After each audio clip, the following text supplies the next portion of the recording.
Company में देती है ना, तो आप ना एक बार अपना फोटो दीजिए, हम अपने हिसाब से उसको फिर देख लेंगे कि कैसे क्या क्या उसमें कंटेंट डालना है। अच्छा, आप एक आपको बार पढ़ लेंगे रेज्यूमे का फिर अपने फॉर्मेट चाहिए?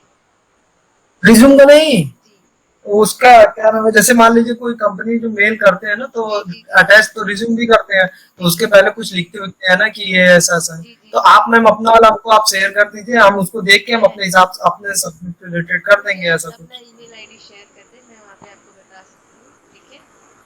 बिसाइड तो दिस हाँ मैं मैम, या तो ग्रुप ईमेल में आईडी भी पे आप हमको दे दीजिए। मैं स्क्रीनशॉट भी शेयर कर दूंगी आपको, अगर ताकि सबको हेल्प मिल सके, सिर्फ एक पर्सन को नहीं।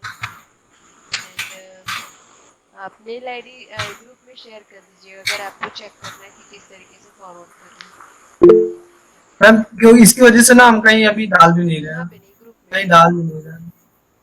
अच्छा मैम ठीक है, ग्रुप में दे जी देता हूँ। इसकी वजह से मैं कोई कंपनी में भी नहीं डाल रहे हैं कि मतलब मैटर क्या लिखेंगे, थोड़ा ये रहेगा तो अच्छा ओके रहेगा ओके, ना। मैं समझ गई क्या आपका मतलब। देखिए, अभी क्या इंटरव्यू आपका हो गया था अभी? अभी हुआ ही नहीं, वहां पे कुछ है ही नहीं, उसका भी अलग ही लड़ाट का आगे रखा हुआ है। अच्छा, देखिए आपका न्यू बैच जो है यहाँ का कल से स्टार्ट हुआ है एंड अच्छा जा है वैसे। एंड आप अगर वहाँ के भी लेक्चर्स अपलोड होंगे, आपको लगता है कि प्रीवियस नहीं समझ में आया, तो आप इस वाले में भी दोबारा कर लेना। हाँ, मैंने एक चीज ग्रुप में पोस्ट किया है, टेलीग्राम ग्रुप लिंक एक शेयर किया है, राइट? वहाँ पे मैंने यस मटेरियल जो है रखा हुआ है, जो कि मैं आप लोग को शेयर करना चाहती हूँ। जैसे ई बुक्स वगैरह आपको चाहिए, जैसे आपको क्या है कि मैंने एक बुक बताया था एंड किसी को मतलब मार्केट में नहीं मिला, तो मैंने रिसोर्सेज जो है कलेक्ट किए हैं जो कि मैं आप लोग को प्रोवाइड कर सकूं। सो मैंने एक ग्रुप आज ही बनाया है जहाँ पे मैं आप लोग को मटेरियल शेयर कर सकूं, क्योंकि व्हाट्सएप पे लार्ज फाइल शेयर करना पॉसिबल नहीं है। तो उस टेलीग्राम ग्रुप में मैं वीडियो वगैरह भी है, यहाँ पे आपको बताएंगे वो कि किस तरीके से आपको करना है।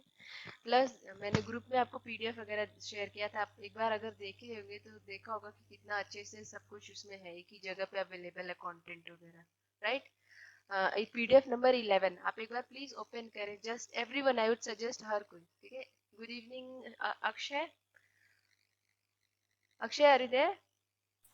हाँ यस मैम। जी, आप अक्षय सुनील सत्यार्थी प्लीज एक बार पीडीएफ नंबर 11 जो आपको मैंने अभी शाम को शेयर किया उसको ओपन करके ओके देखिए। Ma'am okay. जस्ट अभी देखिए क्या है एंड मुझे हाँ बताइए। मैम ओपन कर डाउनलोड हो रहा है। जी, ओपन करिए सबने। इंग्लिश 11 पीडीएफ जी जी जी 39 MB का डाउनलोड हो रहा है मैम। ठीक है, उसको आप देखेंगे तो वहाँ पे जैसे अभी तक जितने भी आपने किए ग्रामर से रिलेटेड सब कुछ इसमें अवेलेबल है। प्लस जो मुझे इम्पोर्टेंट लगा, मैंने ग्रुप डिस्कशन का अलग से शेयर किया, यही सब मटेरियल्स आपको क्या है ग्रुप जो टेलीग्राम ग्रुप है, मैं वहाँ पे 1 to 1 मतलब टोटल 16 to 17 फाइल्स है, वो मैं ई बुक वाला शेयर करूँगी। प्लस वीडियोस आपके I think total I think 19 videos है क्या, आई थिंक कुछ वीडियोस है जो मैं ग्रुप में शेयर करूँगी, जिप फॉर्मेट में रहेंगी सारी फाइल्स, तो आप उसको डाउनलोड कर लेना वहाँ से, ओके?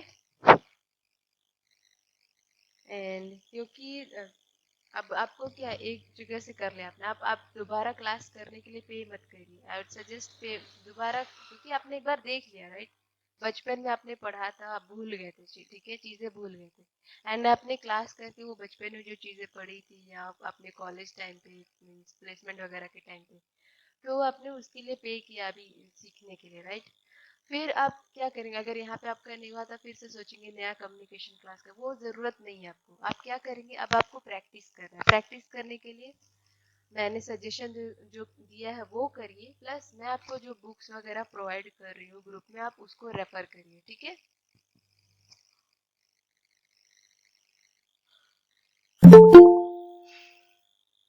पीडीएफ ओपन किया सबने? पीडीएफ नंबर 11 ओपन किया सबने? यस और नो बताइए आप सब। डाउनलोड हो चुका है PDF? Good evening Shahid good evening ma'am. जी। एक पीडीएफ मैंने ग्रुप में शेयर किया, आप सबने डाउनलोड किया? 11, PDF yes number ma'am. 11 open करके देखा आपने? यस मैम ओपन हो गया मैम, ओपन हो गया। उसको एक बार स्क्रॉल करके देखिए, कंटेंट उसका, सारी चीजें आपको एक ही जगह मिल जाएगी। डेफिनेशंस, 1 2 मिनट, बस एक बार ऐसे स्क्रॉल करिए, रीडिंग से सेंटेंस स्क्रॉल टाइप्स, करिए। सिंपल इज रीडिंग मत करिए, बस एक सिंपल बार सेंटेंस मैं भी सॉरी सॉरी बस एक बार देखिए कि आपके लिए फ्रूटफुल है कि नहीं सारी चीजें।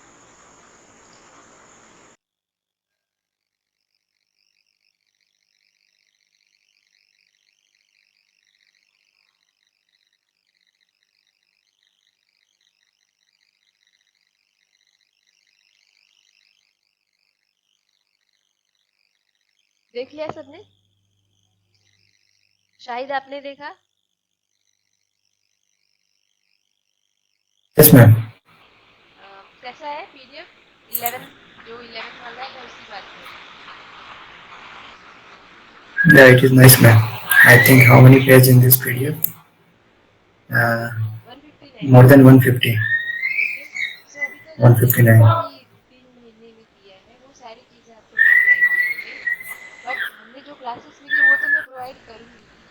मीन्स आपका जिस दिन रिवीजन क्लास होगा उस दिन मैं कंपाइल्ड फॉर्मेट में वो मटेरियल से प्रोवाइड करूंगी। एंड बिसाइड दैट मैं एक एक्स्ट्रा मटेरियल मीन्स ई बुक और वीडियो लेक्चर्स है कुछ जो कि आउटसाइड मीन्स अलग से है, यहाँ से नहीं है, अलग से है, वो मैं आप लोग को ग्रुप में शेयर करूंगी। आप उस ग्रुप से उसको डाउनलोड कर लीजिए अपने पर्सनल यूज के लिए, खुद को और इम्प्रूव करने के लिए। ठीक है, मैंने लिंक भी शेयर किया हुआ टेलीग्राम लिंक, आप वो टेलीग्राम लिंक को फॉलो करके डाउनलोड कर लीजिए चीजें। फिलहाल अभी मैं चीजों को अपलोड करूंगी, अभी एक टेस्ट वाला ग्रुप बनाई क्योंकि आप सबकी डिमांड थी बुक्स चाहिए, राइट? तो मैंने बुक्स yes ma'am वीडियोस दोनों का वो किया हुआ है, सब सर्च करके मैंने एक जगह कलेक्ट करके वो किया हुआ है कि आप लोग को प्रोवाइड कर देना चाहिए। तो उस ग्रुप में मैं शेयर कर दूंगी आप सबको। ठीक है, फिर अभी सही है आप सबके लिए? आपने देखा मैंने एक group discussion HR related questions का भी मैंने एक पीडीएफ शेयर किया, PDF number 13, PDF number 15 I think 17, right? Yes ma'am अभी वो सब तो नहीं देखे लेकिन 11 वाला ही पूरा पढ़ रहे हैं क्या क्या कंटेंट है सही लग रहा है देख के? हाँ मैम वो सही लग रहा है ओके, चलिए आपको बुक्स वगैरह के लिए घर में भागने की जरूरत नहीं पड़ेगी फिर। ठीक है, क्योंकि मैंने बुक ऑलरेडी सजेस्ट किया, encyclopedia Kings English encyclopedia part 1। Ma'am ये क्या मतलब आप पार्ट पार्ट मतलब पार्ट पार्ट अलग अलग से लेके कलेक्ट करके ऐसा पीडीएफ बनाएंगे क्या जो हमने क्लासेस किए वो तो मैं आपको दूंगी कंपाइल्ड फॉर्म में, मीन्स अभी तक 3 महीने में जितने भी हमने ये पीडीएफ आपके लिए आपको शेयर किया था वो सब मैं कंपाइल करके आप सबको दूंगी। बिसाइड दैट एक्स्ट्रा जहाँ पे आपको एक्स्ट्रा चीजें मिल सके कि आप वहाँ से भी पढ़ सके, वो ई बुक्स वगैरह मैं प्रोवाइड कर रही हूँ आपको टेलीग्राम पे। ठीक है, वहाँ पे कुछ वीडियोस वगैरह भी आपको मिलेंगे जहाँ पे आपके स्किल वगैरह को इम्प्रूव करने का तरीका बताएगा। ठीक है,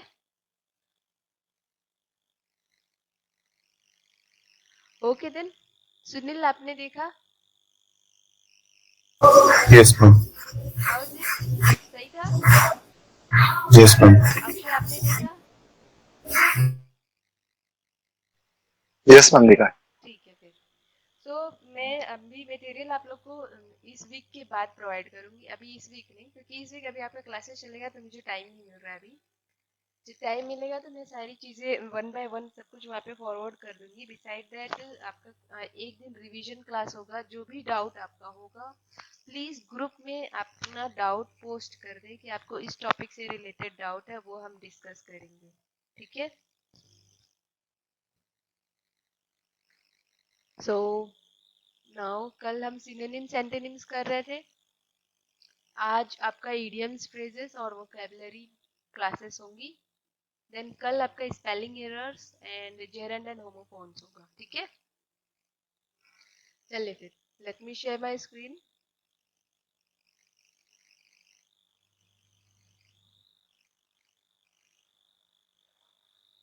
ओके,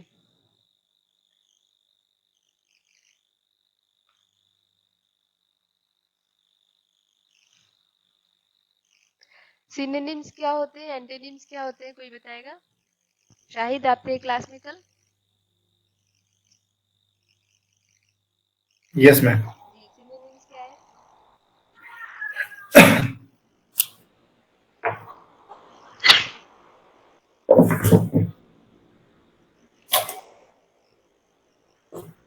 हेलो। या कंटिन्यू।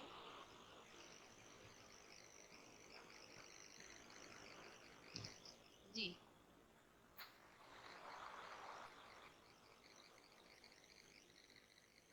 एक मिनट में याद कर लीजिए मैं। सिनोनिम सिंक एक जैसे, राइट?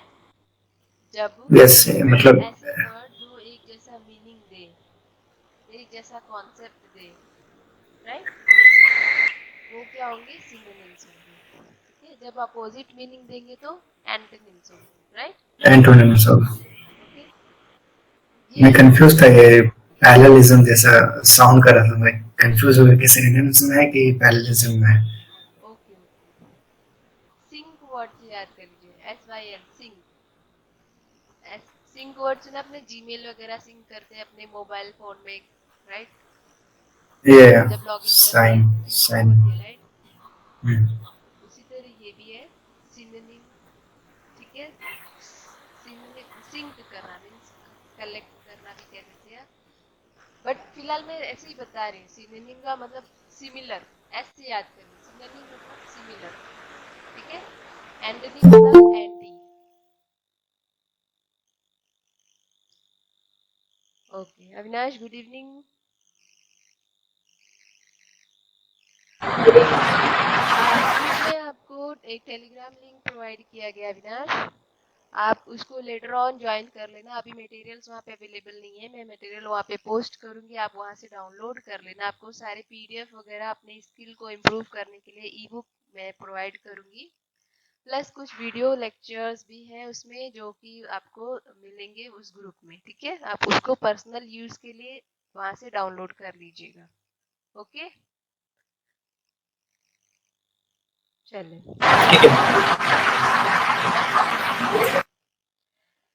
सिनोनिम्स एंटोनिम्स सबको पता हो गया कि क्या होता है? सिनोनिम्स मतलब सिमिलर मीनिंग जो दे रहे हैं, एंटोनिम्स मतलब अपोजिट मीनिंग, एंटी। ठीक है, अपोजिट मीनिंग जब दे रहे होंगे तो वो वर्ड क्या कहलाएंगे? Synonym, antonym. नाउ सिनोनिम्स क्यों इंपॉर्टेंट होते हैं? क्योंकि ये वैरायटी ऐड करते हैं। ठीक है, सिनोनिम वैरायटी ऐड करते हैं और स्लाइट वेरिएशंस रहता है इनके मीनिंग में। हर एक सिनोनिम्स का थोड़ा बहुत वेरिएशंस रहता है मीनिंग में, बट कन्वे क्या करते हैं? अगर जैसे कुछ वर्ड होते हैं सिनोनिम्स के जो कि कह सकते हैं कि हाँ, जैसे जॉय और जॉयफुल, राइट? जॉय और जॉयफुल ये क्या है? सिनोनिम्स कह सकते हैं। ठीक है, जिसमें दोनों सेम चीजें बता रही है लेकिन थोड़ा और ज्यादा एक्सप्रेस कर पा रही है। जॉय को और एक्सप्रेस कर पा रहा है, अच्छे से बता पा रहा है जॉयफुल। ठीक है, सो सिमिलर वर्ड्स, ठीक है, सिमिलर वर्ड्स होंगे आपके जो कि एक जैसे मीनिंग्स तो देंगे। ओके, वो डिफरेंट डिफरेंट इमोशंस टोन को एम्फसाइज करेंगे। हाउ हैप्पी, ठीक है, या हाउ सैड यू आर, वो सब आपको सिनोनिम्स से या एंटोनिम से पता चलेगा। ना सिनोनिम्स क्या करते हैं? Avoid repetition. हम रिपीटेशन जब अवॉइड करना होता है तो हम सिनोनिम्स का यूज करते हैं। बोल क्या रहे? Repeating the same word. अगर हम सेम वर्ड बार बार बोलेंगे तो उससे क्या होगा? आपका जो फ्लुएंसी होगी, जो आपका राइटिंग जो होगा वो क्या होगा? मोनोटोनस हो जाएगा। मीन्स एक ही चीज के बारे में आप बार बार बात करेंगे। मोनोटोनस का मतलब कि सिर्फ एक ही फ्लो में जाएगा, राइट? सो बोल क्या रहे कि इससे सिनोनिम से क्या होगा कि आपका वो मोनोटोनी अवॉइड हो सकता है। ठीक है, नाउ मोनोटोनस मतलब पता है सबको ना? ऐसा कोई जिसको मोनोटोनस का मतलब नहीं पता? आपने मोनोपोली वर्ड सुना है? Yes ma'am. मोनोपोली मतलब जब किसी एक का राज चले, राइट? ब्रिटिश मोनोपोली उस टाइम पे सुना होगा हिस्ट्री में कि अभी के टाइम पे टेक्नोलॉजी का मोनोपोली है, टेक्नोलॉजी राज कर रही है, राइट? सो मोनोपोली वो होता है जब किसी एक का चले बार बार, ठीक है, या किसी एक के बारे में ही हमेशा वो हो रहा है, डिस्कशन हो रहा है, बातचीत हो रही है। तो वही बोल रहा है कि अवॉइड करता है repetition. Means repeating the same word frequently can make writing और speaking monotonous. Synonym allow us to maintain the flow of language without sounding redundant. Redundant मतलब क्या होता है? Same, right? रिपीटिशन ही। रिडंडेंट मतलब क्या होता है? एक जैसी चीजें बार बार रिपीट हो रही है। ठीक है, एक ही वर्ड बार बार रिपीट हो रहा है। जैसे कि एक बार आपने लिख लिया जॉय, फिर से आपने जॉय वर्ड लिख लिया अपने राइटिंग में। सो ये क्या है, रिडंडेंट है। रिडंडेंट का मतलब होता है कि एक ही चीज बार बार रिपीट हो रही है, ठीक है। सो सिनोनिम अगर आपके पास हैप्पी और जॉय दो वर्ड हो गए, राइट, दोनों सेम चीज बताते हैं, दोनों सिनोनिम है, तो आपने एक बार हैप्पी यूज किया अपने राइटिंग में, एक बार जॉय वर्ड यूज किया, तो इससे क्या हुआ, रिडंडेंसी अवॉइड होगी, रिपीटिशन अवॉइड होगी, ठीक है। देन सिनोनिम का यूज हम इफेक्टिव कम्युनिकेशन के लिए यूज करते हैं। जब कोई कॉम्प्लिकेटेड कॉन्सेप्ट होता है उसको हम इजी तरीके में डिस्क्राइब करते हैं, तो हम दूसरे वर्ड का हेल्प लेके, जिसका मीनिंग सेम होता है उसका हेल्प लेके हम अपनी बातों को यूज करते हैं सामने वाले से कम्युनिकेट करने के लिए, ठीक है। देन एंटोनिम्स, एंटोनिम जैसे अपोजिट मीनिंग क्यों यूज करते हैं, और क्लैरिटी के लिए, ठीक है। किसी भी आइडियाज या कॉन्सेप्ट या ऑब्जेक्ट के बीच अगर डिफरेंसेस हमें बताने हैं, उसको क्लियरली बताने के लिए क्या करते हैं, आइडियाज, जैसे for example Shahid and anyone else, कोई और, ठीक है, अविनाश, ठीक है। Avinash is wearing cap and Shahid is wearing spectacles, ठीक है। सो आपने नोटिस किया कि एक जगह आप स्पेक्टेकल्स एक पर्सन यूज कर रहा है, एक जगह कैप यूज कर रहा है, राइट। सो ये क्या है, आप दोनों को डिफरेंशिएट कर रहे हैं, राइट। शाहिद और अविनाश को कौन डिफरेंशिएट कर रहा है, आपका स्पेक्टेकल और कैप डिफरेंशिएट कर रहा है, राइट। तो एंटोनिम एक तरीके से क्लैरिटी के लिए, और क्लैरिटी के लिए हम यूज करते हैं, जहाँ पे डिफरेंट आइडियाज या कॉन्सेप्ट वगैरह को क्लियरली समझने के लिए हम एंटोनिम्स का यूज करते हैं।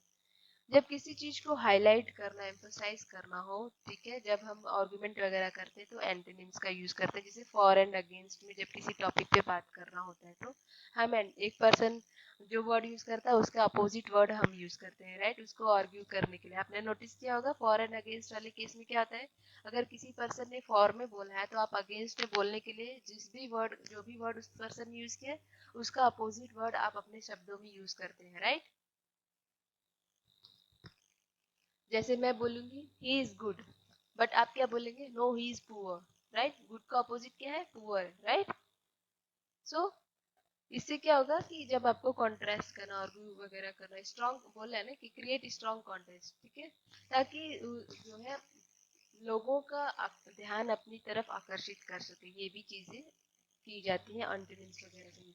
डिबेट में आपने नोटिस किया होगा जब दो पार्टी डिबेट करती है, एक पार्टी अपनी चीजें बताती रहे, जिसे आप देखेंगे रूलिंग पार्टी और opposition party, right. Ruling party और अपोजिशन पार्टी में क्या होता है, दोनों एक दूसरे से आर्गुमेंट करते हैं, राइट।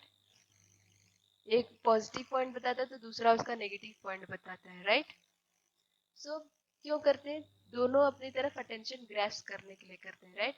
अभी क्या है, रूलिंग पार्टी का रूल चल रहा है, लेकिन अब अपोजिशन पार्टी उसको अपोज कर रहा है, क्यों, क्योंकि ताकि उसकी तरफ भी ध्यान आकर्षित हो सके, राइट, ताकि अपोजिशन पार्टी की तरफ भी पब्लिक का ध्यान जा सके, ठीक है।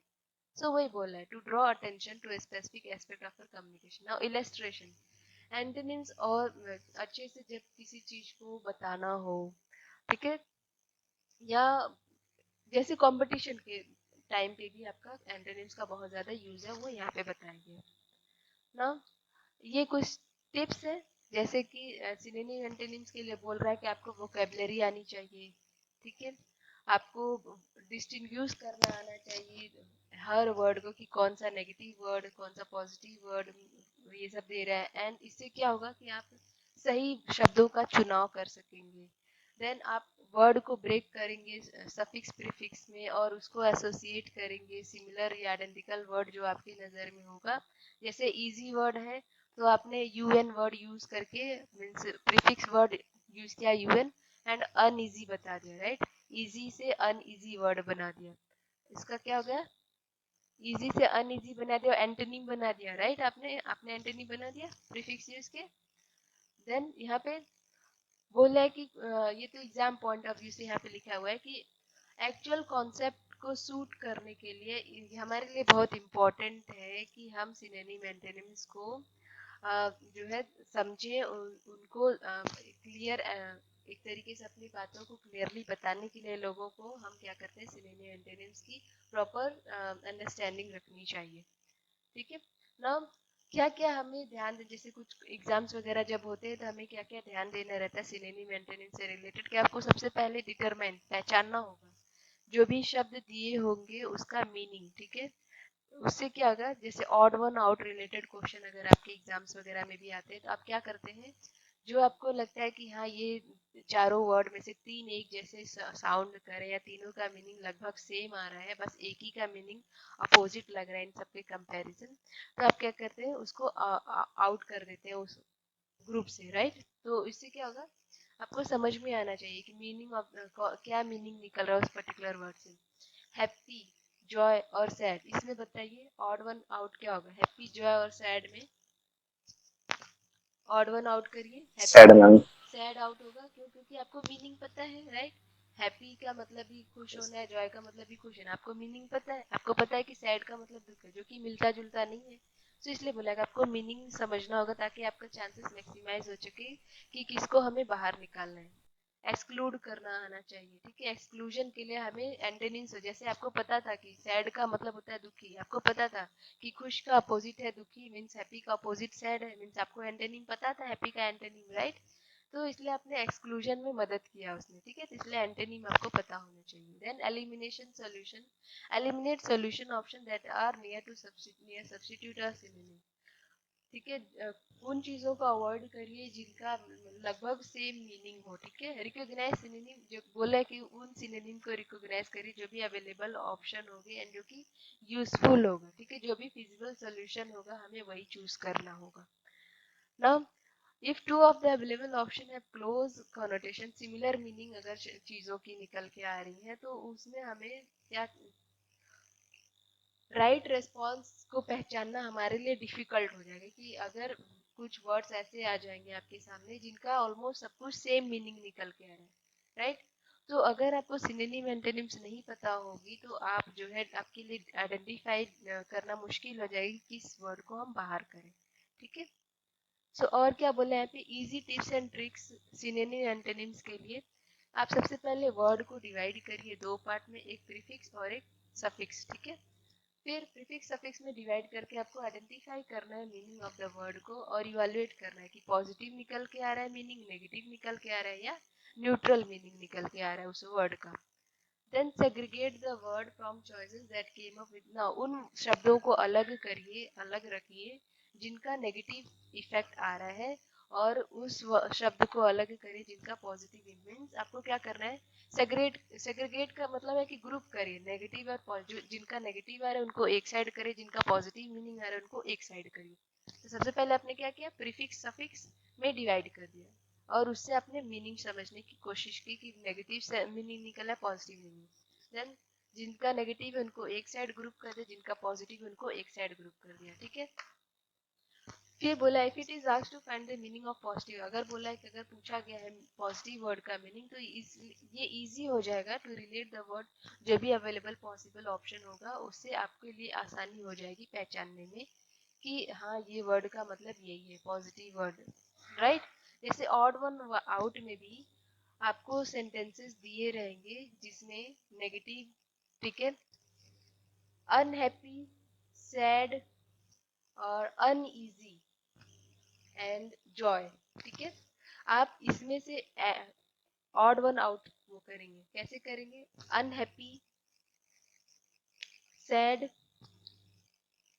और एक वर्ड मैंने क्या बताया था अभी, जॉय, तीन एक और अनईजी, राइट। सो आपको यूएन, प्रीफिक्स यूएन जिसमें लगा आप उनको क्या करना है, सबसे पहले एक तरफ कर ले रहे हैं, ठीक है। फिर जॉय और सैड को एक तरफ कर ले रहे हैं, ठीक है, क्योंकि जॉय और सैड में आपको अभी मीनिंग नहीं पता चला क्योंकि आपने उसको डिवाइड भी नहीं कर पाएंगे भी, राइट। प्रीफिक्स सफिक्स में डिवाइड भी नहीं कर पा रहे, तो आप क्या करेंगे, अब अगर आपको मीनिंग पता होगा सैड को तो आपने पहले ही कर दिया होता उनका ग्रुपिंग, अनहैप्पी और अनईजी के साथ आपने ग्रुप कर दिया होता उसको। लेकिन अगर आपको मीनिंग नहीं पता होगा तो आप क्या ट्रिक फॉलो करेंगे, सबसे पहले प्रीफिक्स सफिक्स का ट्रिक फॉलो करेंगे कि कौन से प्रीफिक्स से कौन से सफिक्स से नेगेटिव या पॉजिटिव मीनिंग निकल के आ रहा है उनको पहले एक तरफ करेंगे, ठीक है।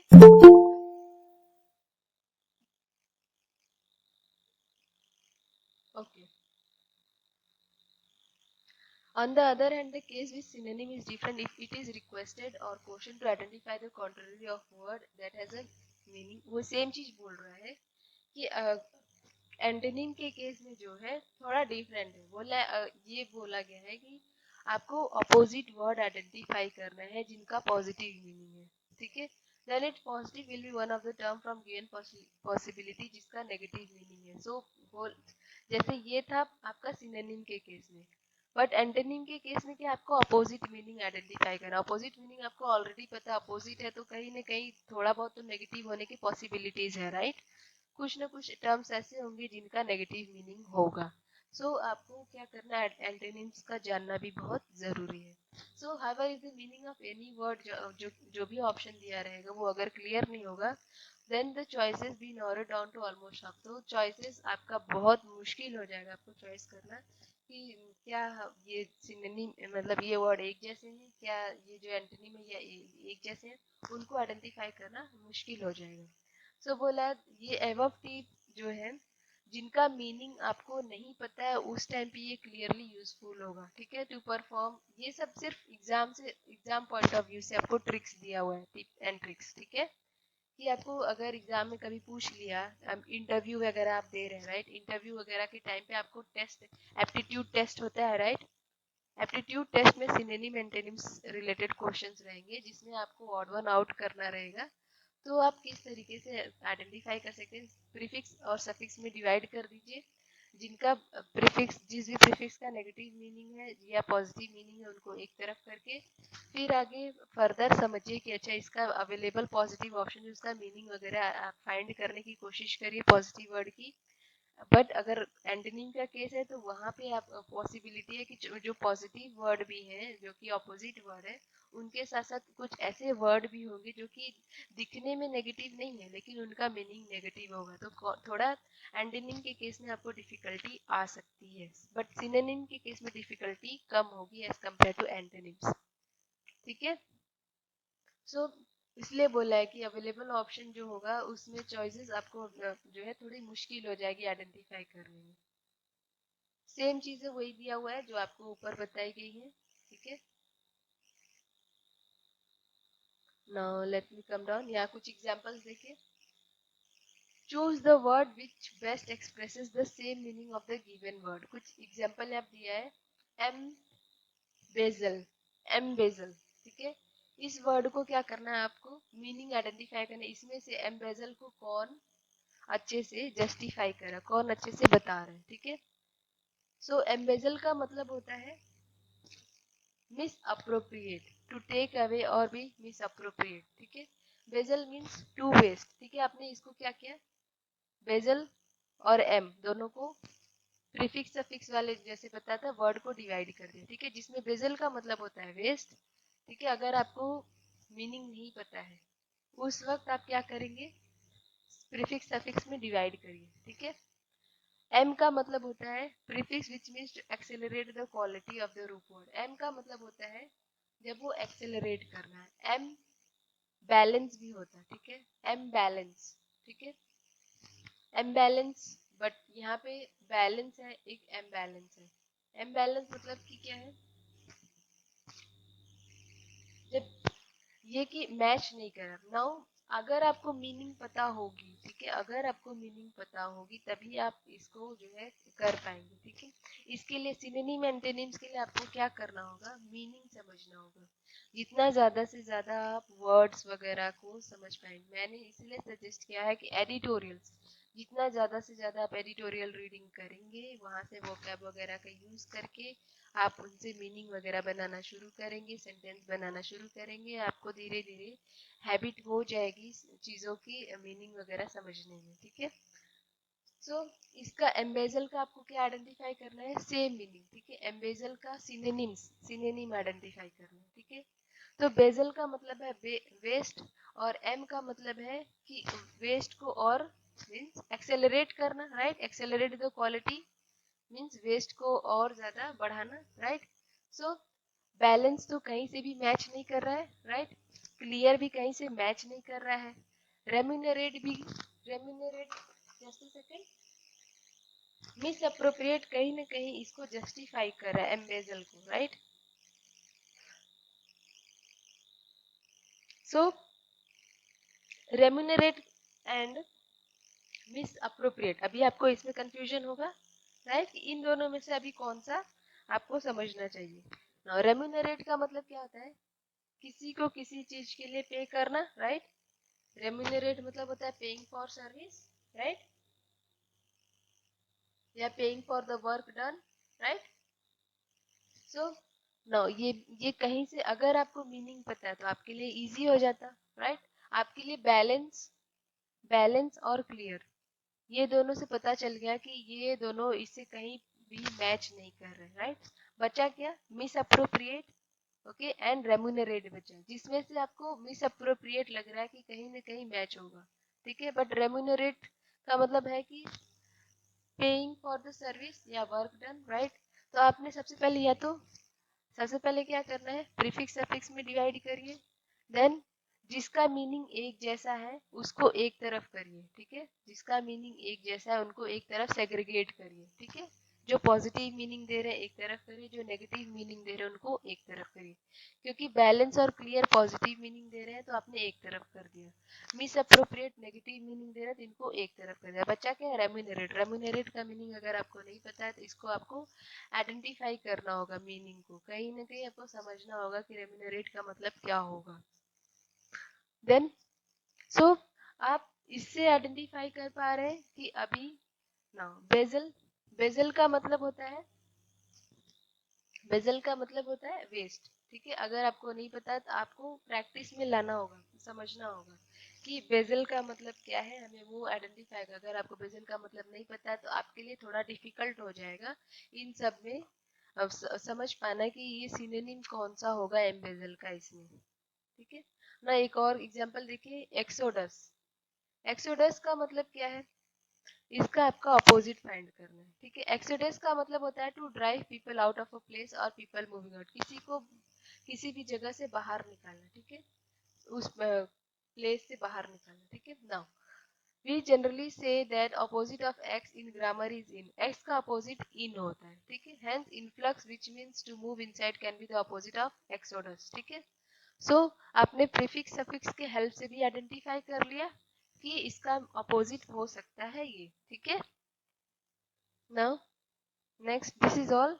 ना सिनोनिम एंटोनिम्स का कुछ यहाँ पे आपको प्रोवाइड किया गया है वर्ड फॉर्मेट में, मैंने यहाँ पे दिया हुआ है, कुछ यहाँ से भी है एंड ई बुक में भी शेयर किया गया। यहाँ पे कुछ वर्ड्स आपको जैसे दिए गए, word mercurial, right. Mercurial word किस तरीके से प्रोनाउंशिएट किया वो आपको दे दिया गया है। देन पार्ट्स ऑफ स्पीच कौन सा है, ये एडजेक्टिव है, इसका मीनिंग क्या होता है, सब्जेक्ट टू सडन और unpredictable change of mind, mood, या फिर एनिमेटेड या lively, sprightly, quick witted. Now mercurial का आपको सिनोनिम याद करना होगा, फिकल याद करना होगा, अनस्टेबल वर्ड याद करना होगा, इसका एंटोनिम कंसिस्टेंट, काम, रिलायबल, ये याद करना होगा। देन इसको याद करके आपको क्या करना है, ये सारी चीजें। सो आप नोटिस करेंगी अगर आपको फिकल वर्ड याद होगा तो मतलब आपको इसका मीनिंग पता होगा, इसका मीनिंग पता होगा, इसका मीनिंग पता होगा, राइट। समझ में आ रहा है। अगर आपको इन चारों में से किसी एक वर्ड का मीनिंग पता होगा, राइट, तो आप आइडेंटिफाई कर पाएंगे कि यहाँ किसके बारे में बात हो रही है। समझ में आ रहा है सिनोनिम का यूज। और मान लीजिए अगर आपको इसका मीनिंग पता है एंड या इसका अपोजिट पता है मर्क्यूरियल का, एंड आपको पता है कि क्या क्या अपोजिट है कंसिस्टेंट के, जस्ट अ सेकंड, कंसिस्टेंट के क्या क्या अपोजिट है। सो आप उसके अकॉर्डिंग, अगर आपके हाथ में बहुत सारे वर्ड्स होंगे, right, just a second, synonym antonyms का मेन पर्पस क्या है कि आपके हाथों में बहुत सारे शब्द, मीन्स ग्रैस्प कराना, मीन्स आपके मुंह में, मीन्स कह सकते हैं मुंह से आप बोल सकते हैं कि हाँ ये वर्ड इजी है, ये वर्ड अनइजी है, इसका अपोजिट अनइजी। मीन्स अगर आपको एक ही वर्ड के कई सारे अलग अलग वर्ड्स पता होंगे, अलग सेम जैसे मीनिंग वाले, तो आप इजीली जो है आप अपनी बातों को एक्सप्रेस कर पाएंगे। तो सिनोनिम एंटोनिम्स का मेन मकसद है कि आपके पास एक तरीके से बकेट ऑफ वर्ड्स रहेंगे, फुल बकेट ऑफ वर्ड्स, ठीक है। मेन मकसद समझ में आ रहा है क्यों हम करते हैं इसको। सो ये लिस्ट आपको मैं प्रोवाइड कर दूंगी। बिसाइड दिस आपको थोड़ा बहुत यहाँ पे क्या करना होगा, रीडिंग मीन्स मेमोराइज करने की कोशिश करनी होगी। ठीक है, मेमोराइज क्या करना है, जैसे यहाँ पे आपको मैंने बताया मर्क्यूरियल वर्ड। ठीक है, आपने जब मर्क्यूरियल वर्ड पढ़ा तो आपने इससे मर्क्यूरियल से जुड़े कितने शब्द पढ़े, टोटल 6 वर्ड पढ़े, जिसमें से 3 सेम और 3 अपोजिट वर्ड पढ़े। Can you see, synonym antonym से आपको कितने सारे वर्ड्स याद हो जाएंगे, समझ में आ रहा है। आपने अगर मर्क्यूरियल पढ़ा तो आप मर्क्यूरियल के थ्रू मर्क्यूरियल का सिनोनिम एंटोनिम आपको पता होगा, तो टोटल कितने वर्ड आपके हाथ में है, टोटल 6 वर्ड और आपके हाथ में है, राइट। कैन यू सी कितना एडवांटेज है आपका, किसी भी वर्ड का सिनोनिम एंटोनिम याद रखने से आपके हाथ में टोटल कितने वर्ड आ जा रहे हैं, राइट। इससे आपका क्या होगा, राइटिंग या बोलने में बहुत ज्यादा फायदा होगा। ठीक है, रिपीटिशन कम होगा, रिडंडेंसी कम होगी, समझ में आ रहा है। सो यहाँ पे सिनोनिम एंटोनिम्स आपको क्या करना पड़ेगा, लर्न करना पड़ेगा, कह सकते हैं रीडिंग थोड़ी करनी पड़ेगी आपको। ठीक है, मेमोराइज करना होगा। गेटिंग माय पॉइंट, समझ में आ रहा है सबको what I am saying. Yes ma'am. ठीक है, तो आपको ये थोड़ा रटने का काम तो कहूंगे कि यहाँ पे करना पड़ेगा। एक वर्ड से आपको टोटल कितने वर्ड पता चले, 6 वर्ड, राइट। आपको एक वर्ड से टोटल 6 वर्ड यहाँ पे पता चले, हाँ मर्क्यूरियस रिलेटेड ये सारे वर्ड है। उसी तरह हाइव डेप्थ से आपको कितने वर्ड मिले, टोटल 6 वर्ड यहाँ पे भी मिले। तो अगर आपको एक वर्ड का, जस्ट अ सेकंड, अगर आपको एक वर्ड का मीनिंग पता है तो उसके हेल्प से, एक वर्ड का सिनोनिम एंटोनिम पता है तो उसके हेल्प से कितने वर्ड आपको मिले, सो मेनी वर्ड्स आपके हाथ में आ जा रहे हैं, राइट। सो कैन यू सी कितना इंपॉर्टेंट है सिनोनिम एंटोनिम, किस लिए है, आपके राइटिंग्स को इम्प्रोवाइज करने के लिए, आपकी बातों को, अपनी कम्युनिकेशन को और इफेक्टिव बनाने के लिए सिनोनिम एंटोनिम्स का बहुत ज्यादा यूज है। समझे आप सब। सो सिनोनिम एंटोनिम से सिंपल बस आपको मीनिंग ये समझना, सिनोनिम मतलब सिमिलर मीनिंग वाले वर्ड, एंटोनिम मतलब अपोजिट मीनिंग वाले वर्ड। एंड आपको सिमिलर मीनिंग वाले वर्ड याद करने होंगे कुछ, अपोजिट मीनिंग वाले वर्ड याद करने होंगे कुछ। अगर आपको एक वर्ड का 6 सिमिलर मीनिंग पता है तो आपके लिए बहुत अच्छा होगा। एक वर्ड का अपोजिट मीनिंग 5-6 पता है तो वो भी आपके लिए बहुत बेनिफिशियल होगा अपनी बातों को एक्सप्रेस करने में। ठीक है, आए समझ में इसका इम्पोर्टेंस क्या है। शाहिद, अमन, अक्षय, यस मैम। अमन, चित्रांशु, समझ में यस आया मैम। कि इसका यस मैम। इम्पोर्टेंस क्या है, हम क्यों पढ़ रहे हैं सिनोनिम एंटोनिम, क्योंकि हम अपनी बातों यस को मैम। रखने में अपनी बातों में अलग अलग वर्ड्स का यूज करके एक्सप्रेस कर सकते हैं। यस, आपसे मैं पीडीएफ के वर्ड फॉर्मेट में शेयर करूंगी, आपको बस डाउनलोड करना है। आगे ईडियम से ठीक है, तो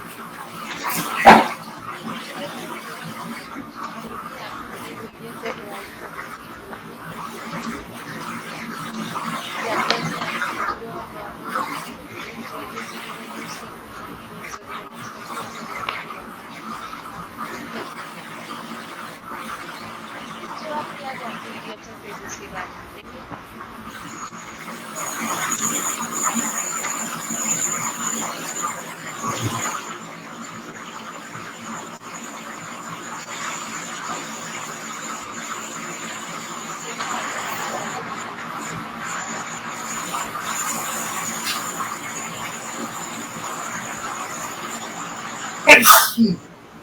इट मीन्स मैं एक जैसे शब्दों से एक लेक्चर बना,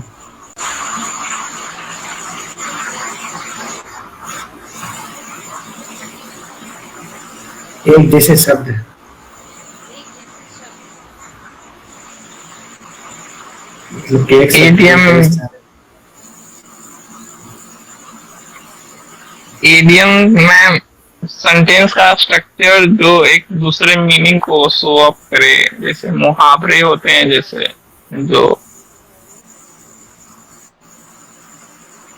वो एक्चुअली जो कहा जाता है वो एक्चुअली उसका दूसरा सेंस निकलता है ना, लाइक दैट। मुहावरे आपको याद होगा, आपने पढ़े होंगे। Yes ma'am. Yes ma'am.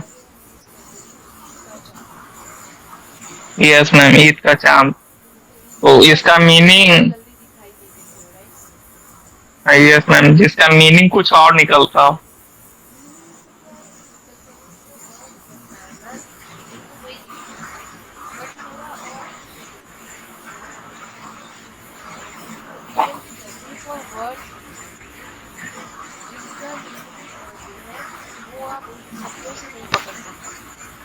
Eid का चांद शब्दों से आप यस पकड़ेंगे मैम। तो ईद का चांद, ईद का मतलब कुछ और है, चांद का मतलब कुछ और है, बट तीनों को जब ग्रुप कर देगा तो मीनिंग तो कुछ और निकल के आएगा, राइट? सो इडियम्स वही है जिनका जब वर्ड्स को ग्रुप कर दिया जाए तो उनका एक अलग मीनिंग निकल के आए, बट शब्दों से उनके वर्ड से जब चांद और ईद ये सब पकड़ रहे हैं तो वो उसका मतलब ये नहीं हो रहा है कि कुछ बहुत दिनों बाद की है, बट जब ग्रुपिंग करके मीनिंग निकालो तो उसका मतलब कुछ और निकलेगा, राइट? Yes ma'am. ठीक है, चलिए।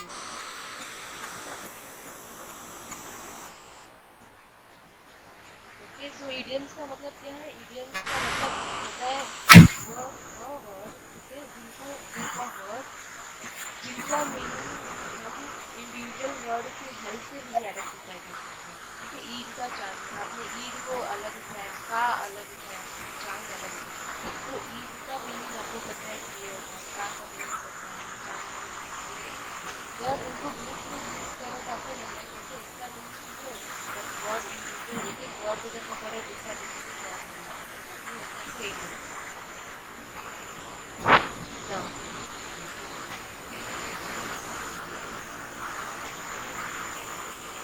माइक ऑफ करिए। ओके, नाउ फ्रेजेस क्या होते हैं?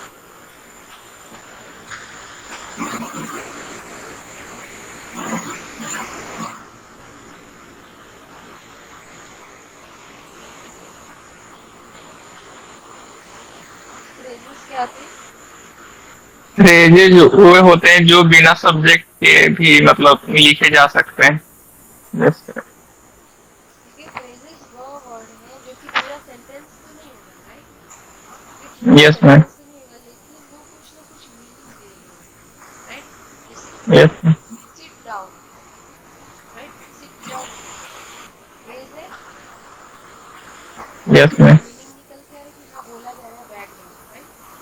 बैठ जाओ। ठीक, पूरा सेंटेंस तो नहीं लेकिन उसको तो बोल देते हैं ना तुम कुर्सी पे बैठ जाओ, use sit you sit down, down. या या right? So means phrase word है जिनका जिनके पूरे सेंटेंस नहीं होते, वो स्मॉल ग्रुप ऑफ वर्ड होते हैं जो कुछ मीनिंग देते हैं, ठीक है, समझ में? और इडियम्स क्या होते हैं? वो ग्रुप ऑफ वर्ड्स होते हैं जिनका इंडिविजुअल वर्ड को कोई मीनिंग कुछ और देता है और जब ग्रुप के साथ यूज करते हैं तो वो मीनिंग कुछ और देता है। ठीक है, अभी समझ में दोनों का डिफरेंस? इडियम्स मीन्स मुहावरे, फ्रेजेस मीन्स वाक्यांश। क्लियर हो गया? मुहावरे और वाक्यांश, वाक्य का अंश। फ्रेजेस क्या है? वाक्य का अंश, right? Next, idioms are figurative expression that are used distinct from their literal interpretation as जैसे मैंने अभी बताया कि उनके जो शब्द वगैरह जब इंडिविजुअल यूज करते हैं तो कुछ ना कुछ और मीनिंग देते हैं, right? They have a meaning distinct means different from their literal interpretation. They often carry cultural, historical और metaphorical meaning that cannot be understood by ordinary readers. Example देखिए, एग्जाम्पल देखिए, break a leg, break a leg बोल रहे हैं तुम अपने पैर तोड़ो, can you see? Break a leg, ठीक, break a leg, can you see? Break तोड़ना है, क्या? पैर तोड़ना है, can you C? But actual meaning क्या है? Good luck, can you see? wasn't it funny? Break a leg, yes ma'am. so now kick the bucket, बोल रहा है बकेट को किक करने को, बट एक्चुअल मीनिंग क्या है? To pass away means forward करना, जैसे पासिंग द पार्सल खेलते हैं ना, पार्सल पास करते हैं, टू पास अवे, ठीक है? Then bite the bullet, bite the bullet क्या बोला है? बुलेट को काटने के लिए, बाइट करने के लिए बोल रहा है, राइट? बट इसका मतलब क्या है? Face a difficult situation bravely, means किसी भी डिफिकल्ट सिचुएशन को ब्रेवली क्या करना है, आपको फेस करना है। समझ में आया ये कि इंडिविजुअल वर्ड का जब हम तोड़ के वर्ड मीनिंग निकालने की कोशिश कर रहे हैं तो वो कुछ और निकल के आ रहा है, लेकिन जब ग्रुप के साथ हम टुगेदर यूज करते हैं तो उसका मीनिंग कुछ और निकल के आ रहा है। ये होता है आपका इडियम्स। समझ में है ना? इडियम्स बोल रहा है कल्चरल इम्पोर्टेंस क्या है, एक कल्चरल एक्सप्रेशन के लिए, एक विविड कम्युनिकेशन के लिए, एक न्यूएंस्ड मीनिंग के लिए। ठीक है, नाउ कल्चरल एक्सप्रेशन बोल क्या रहा है कि ईडियम जो है कभी कभी क्या रिफ्लेक्ट करते हैं, वैल्यूज को, बिलीव्स को, एक्सपीरियंसेस ऑफ कल्चर को। ठीक है, understanding idiomatic expressions deepens our cultural awareness and allow us to connect better with native speakers. ठीक है, सो बोल क्या रहे हैं कि कल्चरल एक्सप्रेशन मीन्स हमारे जो रिलीजन या कल्चर में जो भी हम यूज करते हैं उससे हमें एक तरीके से क्या करता है, बेटर कनेक्ट करता है आपका ईडियम्स। ठीक है, कल्चरल अवेयरनेस क्रिएट करता है। ठीक है, देन आपका आता है vivid communication. Idioms paint vivid picture, evoke emotions, making communication more engaging and memorable. Vivid communication means lively, थोड़ा उसको क्या कर देता है, lively कर देता है, थोड़ा बहुत bright कर देता है, right? और उसको एक तरीके से क्या, उसको और enhance करता है, right? communication को। ठीक है, idiom paint vivid picture, और थोड़ा bright picture present करता है और emotions को अच्छे से बताता है। मेकिंग कम्युनिकेशन, कम्युनिकेशन को और एंगेजिंग और मेमोरेबल भी बना देता है, राइट? कैन यू सी, अभी आपने ये वर्ड पढ़ा ब्रेक अ लेग, आपके दिमाग में ये वर्ड आ गया, राइट? अभी तक आपको याद है, राइट? आप भूले नहीं उस स्टेटमेंट, वो जो सेंटेंस आप भूले नहीं, राइट? अब आपको याद रहेगा कि अच्छा ब्रेक अ लेग का मतलब होता है गुड लक, राइट? जैसे अभी आपने बचपन में पढ़ा था ईद का चांद, राइट? आपने बचपन में, आपको अभी तक कैसे याद है? क्योंकि उसके शब्द ही ऐसे हैं कि आपको याद रहेगा उसका meaning, right? Then nuanced meaning बोल क्या रहे, idioms convey nuanced meaning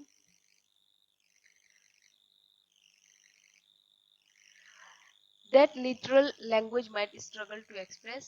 They add layers of complexity and subtlety to our conversation and writing. So बोल क्या रहे हैं, idioms क्या करते हैं, idioms क्या करते हैं आपके, कन्वे करते हैं nuanced meaning। nuanced मतलब क्या है, छोटी से छोटी माइन्यूट मीनिंग कन्वे करते हैं। ठीक है, न्यूएंस मतलब क्या है, माइन्यूट मीनिंग भी एक तरीके से बारीकी से, ठीक है, चीजों को और बारीकी से समझाता है आपका इडियम्स, जो कि जो लिटरल लैंग्वेज होते हैं वो भी इतना अच्छे से नहीं बता पाते जितना अच्छे से आपका इडियम्स बता पाता है।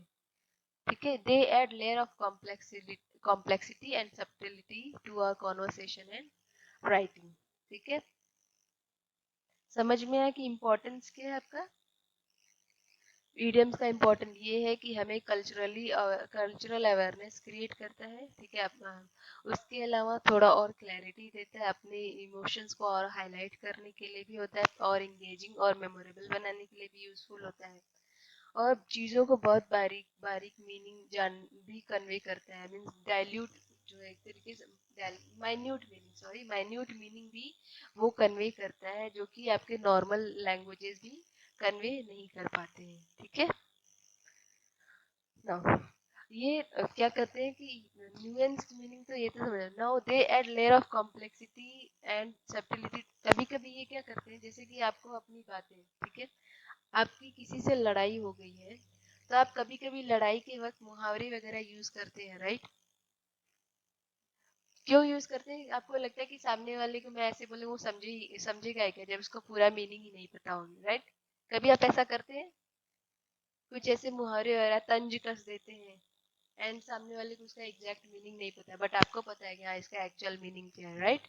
सो वही बोला, they add layer of complexity and subtlety. Subtlety का मतलब क्या है कि जटिलता, राइट? और कॉम्प्लेक्स बना देना अपने कॉन्वर्सेशन को और राइटिंग को। कुछ एग्जांपल्स यहाँ पे देखिए, a bed of roses. Bed of roses मतलब सरल कार्य, ठीक है। To climb on a mountain is not a bed of roses. तो बोल रहा है कि माउंटेन पे क्लाइंब करना वो इजी काम नहीं है, ठीक है, वो बहुत डिफिकल्ट काम है। A red letter day, महत्वपूर्ण अवसर। In the history of our India, 26th January is a red letter day, ठीक है। Then a bone of contention, झगड़े की जड़। This house is a bone of contention among these brothers, ठीक है। According to, अनुसार। Yesterday she acted according to my suggestion.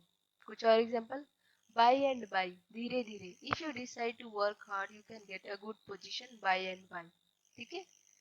सो ये सब आप देख लेना इडियम्स वगैरह। ऑन बिहाफ ऑफ, पक्ष में, he said nothing on behalf of the accused. Nip in the bird, आरंभ में ही समाप्त कर देना। He nips the evil in the bird because he is wise and has a good experience about that, ठीक है। तो ये था आपका इडियम्स। समझ में आया इडियम्स? इडियम्स क्या है एक्चुअल में,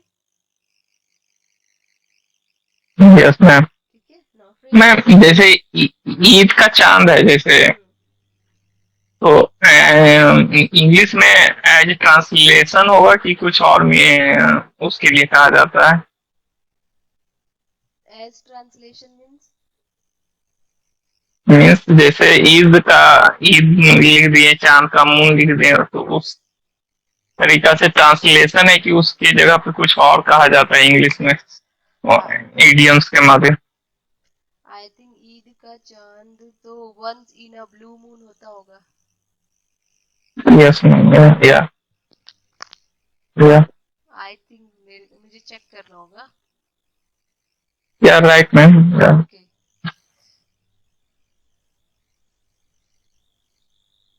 ठीक है। फिर आपको समझ में आ गया इडियम्स क्या है। अब फ्रेजेस पे आते हैं। फ्रेजेस क्या आते हैं, ग्रुप ऑफ वर्ड, ठीक है, जो कि फंक्शन करते हैं as a single unit within a sentence, ठीक है। Within a sentence as a single unit काम करते हैं। They often serve specific grammatical और कॉन्टेक्सुअल पर्पस। एग्जांपल देखिए, पीस ऑफ केक, इसका मतलब होता है समथिंग वेरी वेरी इजी, ठीक है। Then in the blink of an eye, meaning very quickly, ठीक है। On the same page, meaning in agreement, ठीक है। यहाँ पे आप नोटिस करेंगे कि अपोजिट मीनिंग नहीं दे रहा, राइट, मीन्स वेरिएशन नहीं है मीनिंग में उतना, सिमिलर मीनिंग दे रहा है, राइट। है ग्रुप ऑफ वर्ड्स, मीन्स छोटे वर्ड है, लेकिन उनका मीनिंग ऑलमोस्ट सेम जैसा दे रहा है। मुहावरों जैसा इसका मीनिंग नहीं दे रहा है, जैसे यहाँ पे आप देख रहे थे, राइट, कि वर्ड कुछ और है और मीनिंग कुछ और दे रहे हैं साथ में मिलके, बट यहाँ पे वैसा केस नहीं है, ठीक है। Then on the same page मतलब इन एग्रीमेंट, ठीक है। नाउ इसका इंपॉर्टेंस क्या है, precision. Phrases can convey precise meaning effectively, saving time and word in communication, ठीक है। So now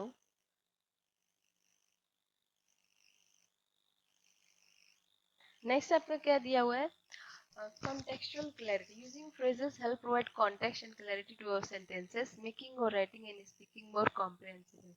So phrases का importance किस लिए, एक precision। precision का मतलब है, precise मतलब क्या है, anyone, precise का मतलब, precise का मतलब होता है exact, exact, yes ma'am. Exact meaning देना। इफेक्टिवली एग्जैक्ट मीनिंग देने के लिए हम फ्रेजेस का यूज करते हैं, ठीक है। और कॉन्टेक्चुअल क्लैरिटी के लिए भी हम इसका यूज करते हैं, जबकि मुहावरों में हम कॉन्टेक्चुअल क्लैरिटी नहीं देते, राइट। सामने वाला कंफ्यूज है, आखिर तुम बोलना क्या चाहते हो। सही, आपने मीम्स देखा होगा, वो थ्री इडियट्स का मीम, बोलना क्या चाहते हो भाई, राइट, रिमेम्बर। इंजीनियर वाला, जब वो व्हाट इज इंजीनियरिंग करके कुछ क्वेश्चन रहता है उनका, यस मैम, मशीन का एग्जांपल। हाँ मशीन का एग्जांपल रहता है, तो कुछ वैसा ही समझ लीजिए कि मुहावरे वही है, यस मैम। ठीक है।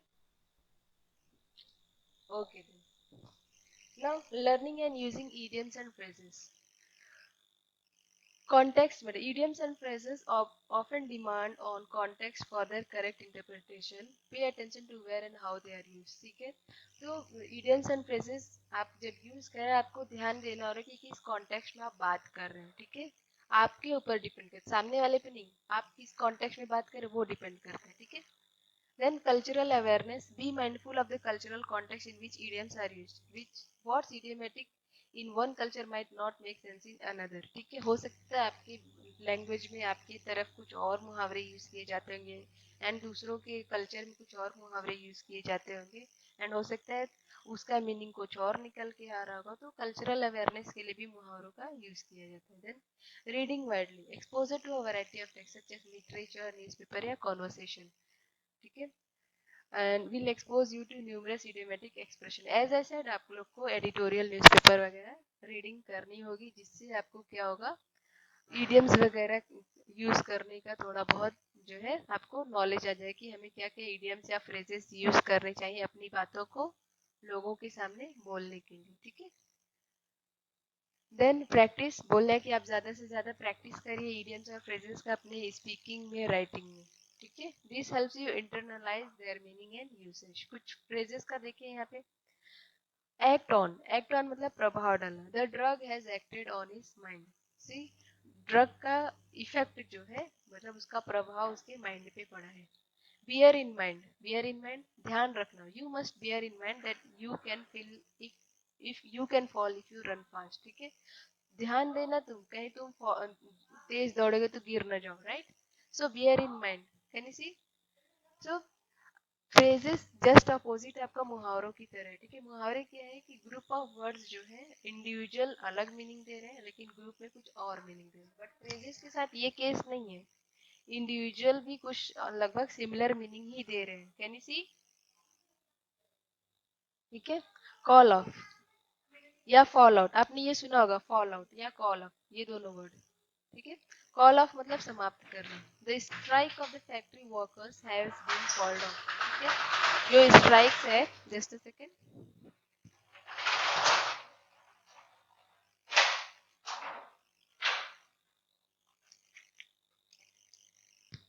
बोल के रहे, जो स्ट्राइक्स है फैक्ट्री वर्कर का हैज बीन कॉल्ड ऑफ मतलब समाप्त हो गई है, खत्म हो गई है. देन फॉल आउट देखिए, फॉल आउट मतलब लड़ाई, quarrel, right. He said that your brother has fallen out. ठीक है, उसने बोला कि तुम्हारे, नहीं, बट ये स्टेटमेंट थोड़ा गलत तरीके से यूज किया, यहाँ पे थोड़ा गलत है. ठीक है, there was a fall out between you and your brother, इस तरीके से हो सकता है. ठीक है, फॉल आउट मतलब होता है जब आपस में लड़ाई हो जाए. ठीक है, सो ये थे आपके phrases. This is all now. अब आते हैं वोकैबुलरी पे. ठीक है, मैं आपको पीडीएफ वगैरह शेयर कर दूंगी. जो आपको क्या करना है, जो भी वर्ड्स वगैरह दिए गए हैं, ठीक है, आपको पीडीएफ में जो भी इडियम्स या फ्रेजेस दिए गए उनका डेली लाइफ में यूज करना है, अपने कॉन्वर्सेशन में, अपने ग्रुप डिस्कशन में. That's why I am saying, अब आप जब भी ग्रुप डिस्कशन करना, ठीक है, आई नो कि आप इन फ्यूचर मुझे शेयर करेंगे, राइट. आपका जो भी कॉन्वर्सेशन होगा आप मुझे शेयर करना है एंड वहाँ पे इन सब इडियम्स या फ्रेजेस का यूज करना अपने कॉन्वर्सेशन में बात करते वक्त, जो भी आपको प्रोवाइड किया गया है. ठीक है, नेक्स्ट आपका आता है वोकैबुलरी एंड फिलर्स पे. वो बोल क्या रहे, वोकैबुलरी जो होता है क्या फॉर्म करते हैं, फाउंडेशन ऑफ इफेक्टिव कम्युनिकेशन. किसी भी इफेक्टिव कम्युनिकेशन के लिए आपका वोकैबुलरी बहुत जरूरी है. उसका फाउंडेशन बोल रहा है कि एक बेस जो होता है आपका किससे बिल्ड होता है इफेक्टिव कम्युनिकेशन का, वोकैबुलरी के थ्रू. ठीक है, ये एक क्रूशियल कंपोनेंट है, क्रिटिकल कंपोनेंट है किसका, लैंग्वेज प्रोफिशिएंसी का. बोला है whether you are writing, speaking, reading और इवन लिसनिंग, और robust vocabulary can significantly enhance your ability to express yourself clearly and precisely. ठीक है, नो वोकैबुलरी क्या है, वोकैबुलरी वो सेट ऑफ वर्ड्स है, ठीक है, that a person understand and use in their language. तो वोकैबुलरी क्या है, वो वर्ड है जो पीपल यूज करते हैं, ठीक है, उनको समझते हैं और अपनी भाषा में यूज करते हैं. ठीक है, it encompasses a wide range of word from, ये कवर करता है बहुत वाइड रेंज ऑफ वर्ड को, from simple everyday terms to complex. Simple से इजी वोकैब भी आपको मिलेंगे. जैसे आप देखेंगे बिगिन, सिंपल वर्ड लग रहा है, राइट.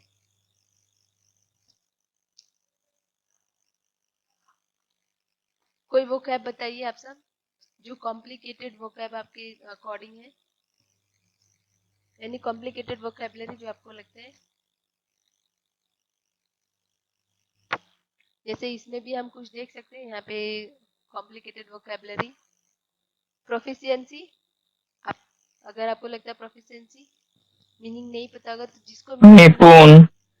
निपुण, सो ये सब क्या है, कॉम्प्लिकेटेड वोकैबुलरी, तो आपको आसान से डिफिकल्ट वोकैबुलरी भी देखने को मिलेंगी, ठीक है। Vocabulary is not just about memorise, vocabulary सिर्फ रटने का काम नहीं है, it's about knowing how to use them appropriately. Means vocabulary आपको क्या करना होगा, वोकैबुलरी आपको यूज भी करना होगा, ठीक है। कई सारे कॉन्सेप्ट कॉन्टेक्स्ट वगैरह में आपको यूज करना होगा। कब कब वोकैबुलरी इंपॉर्टेंट होगी, कम्युनिकेशन के टाइम पे, ठीक है। जैसे आपने देखा है कि यहाँ पे भी आपको एक वोकैबुलरी मिल गई, corner stone, right, corner stone. So आप इसको अगर ब्रेक करेंगे तो इसका क्या मीनिंग निकल के आ रहा है, कॉर्नर स्टोन, बिल्डिंग वगैरह से याद होगा आपको,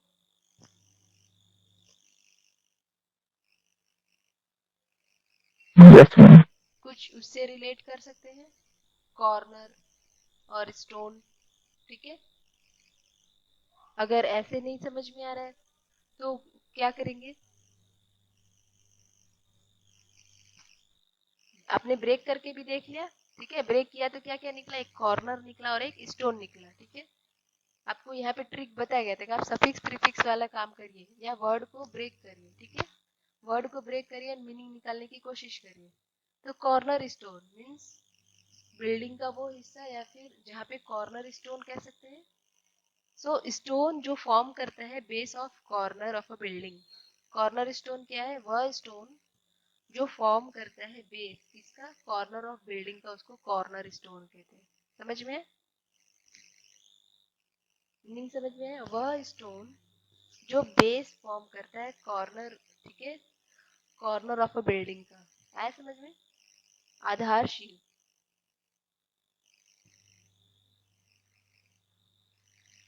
या फिर और क्या कहेंगे, कॉर्नर स्टोन का एक और मीनिंग क्या है, वह इंपॉर्टेंट फीचर, ठीक है, जिसपे कोई चीज डिपेंडेंट हो, ठीक है, जिसपे कोई चीज डिपेंडेंट हो।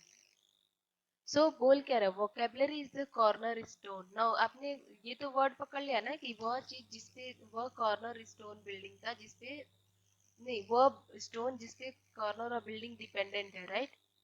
सो आपने यहाँ से मीनिंग निकालना शुरू किया कि कॉर्नर स्टोन मतलब जिसपे कोई चीज डिपेंडेंट है, राइट, जिसपे कोई चीज डिपेंडेंट है। सो एक इम्पोर्टेंट क्वालिटी, ठीक है, वोकैबुलरी क्या है, एक इम्पोर्टेंट क्वालिटी है, ठीक है, जिसपे आपका इफेक्टिव कम्युनिकेशन डिपेंडेंट है, ठीक है। The word you choose convey your thoughts, ideas and emotions to other. A rich vocabulary होगा, अगर आपके पास अच्छी खासी वोकैबुलरी होगी, सो वो इनेबल करेगा कि आप एक्सप्रेस कर सके अपने आप को एक्यूरेटली एंड विविडली, ठीक है। Then comprehension. When reading or listening, a strong vocabulary help you understand the material more deeply. ठीक है, जब आप रीडिंग कर रहे हो या सुन रहे हो तो उस वक्त आपके पास अगर स्ट्रॉन्ग वोकैबुलरी वगैरह होगी तो आप जो चीजें वगैरह समझ रहे हो, पढ़ रहे हो, वो आप डीपली समझ पाएंगे, ठीक है। You can grasp nuances, subtleties, and multiple layers of meaning with a text or conversation, ठीक है। सबटल का मीनिंग मैंने अभी बताया था, कॉम्प्लेक्स, राइट। सबटल का मीनिंग,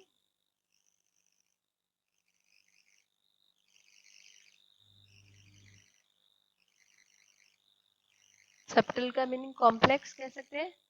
तो बोल you can grass nuances, nuances मतलब भी कह सकते हैं थोड़ा कॉम्प्लेक्स या सबटल, ठीक है।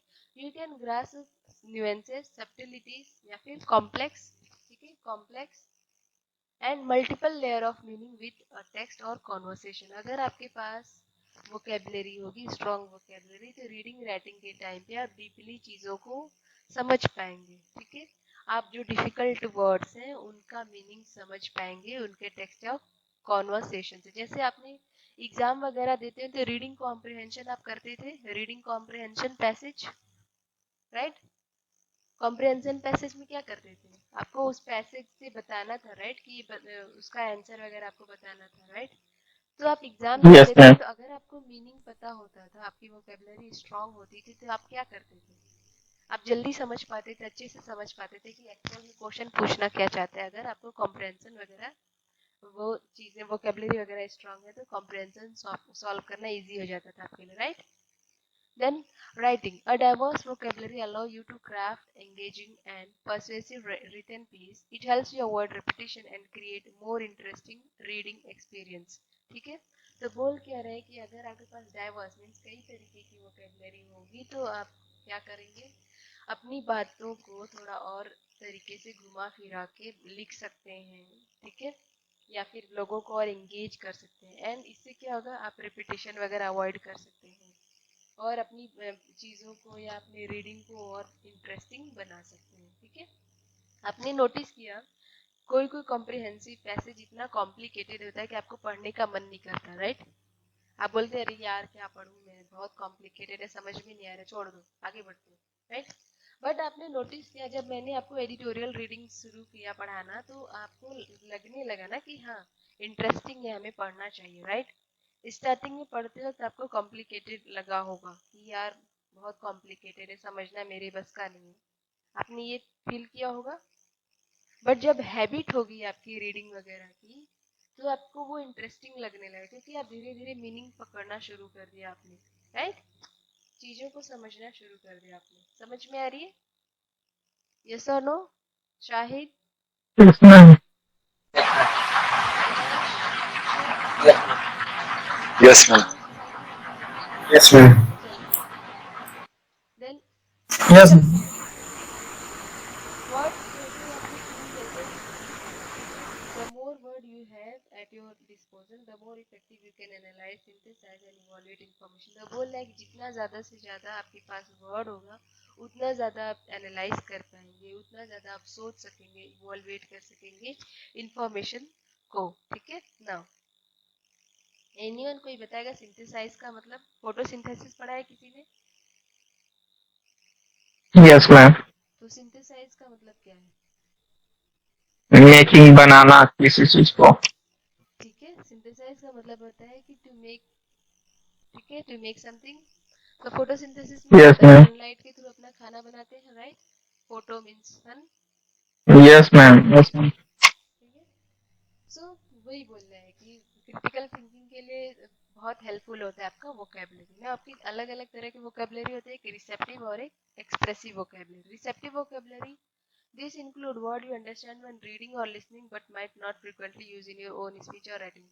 कुछ वोकेबलरी रिसेप्टिव वोकेबलरी ये होता है कि जिनको आप पढ़ के ही समझ जाते हैं कि हाँ बताना क्या चाहते हैं, लेकिन आप उनको यूज नहीं करते अपने कॉन्वर्सेशन में, राइट, अपने राइटिंग या रीडिंग में बात करते हो, राइट।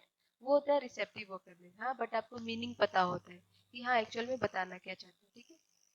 देन एक्सप्रेसिव वोकेबलरी, ये these are the word you actively use in your speaking and writing and strong expressive vocabulary enables you to communicate more precisely। so बोल क्या रहे हैं कि ये वह वर्ड है एक्सप्रेसिव वोकेबलरी जिनका आप यूज करते हैं अपने राइटिंग या बोलने के लिए, ठीक है। स्ट्रॉन्ग एक्सप्रेसिव वोकेबलरी इनेबल करता है कि आप अपनी बातों को और प्रिसाइसली कम्युनिकेट कर सकें, ठीक है ना। अपनी वोकेबलरी स्ट्रॉन्ग करने के लिए आपको क्या क्या करना होगा? रीडिंग करनी होगी, ठीक है। One of the most effective way to expand your vocabulary is through reading widely, whether it's book, articles, newspaper और even online resource. Exposure to various text exposes you to new words and their context, ठीक है। Then आपका आता है context clue। when encouraging an unfamiliar word try to decipher its meaning from the context in which it is used। so बोल रहा है कि जब आप उन unfamiliar जो वर्ड आपकी मतलब आपने पहली बार सुना होगा, ठीक है, आपको ने कभी पहले सुना नहीं होगा, तो आपको क्या करना होगा, आपको डिसाइफर मीन्स डिकोड मीन्स उनको समझना होगा, डिकोड करना होगा उसकी मीनिंग को फ्रॉम द कॉन्टेक्स्ट, जिस भी कॉन्टेक्स्ट में उनको यूज किया होगा उस कॉन्टेक्स्ट के हेल्प से आप उनकी मीनिंग को समझने की कोशिश करेंगे। आपने एडिटोरियल में नोटिस किया होगा जब आप रीडिंग कर रहे थे तो आपको मीनिंग नहीं पता था उस वर्ड का, लेकिन आप उसी स्टेटमेंट को सेंटेंस को बार बार पढ़ के आप कॉन्टेक्स्ट समझ रहे कि एक्चुअल में बोलना क्या चाहता है, राइट, एंड उसकी हेल्प से आप मीनिंग समझते थे, right. Pay attention to surrounding words means आप उस वोकेबलरी के अगल बगल जो भी वर्ड या फ्रेजेस लिखे होंगे आप उन पे ध्यान दीजिए, क्योंकि वो हिंट देंगे उस वर्ड के डेफिनेशन के बारे में कि एक्चुअल में वो वर्ड का डेफिनेशन क्या है, समझ में। Then dictionary use, keep a dictionary handy, आपके पास एक डिक्शनरी होनी चाहिए जो कि या तो फिजिकल हो या डिजिटल फॉर्म में आपके पास अवेलेबल हो।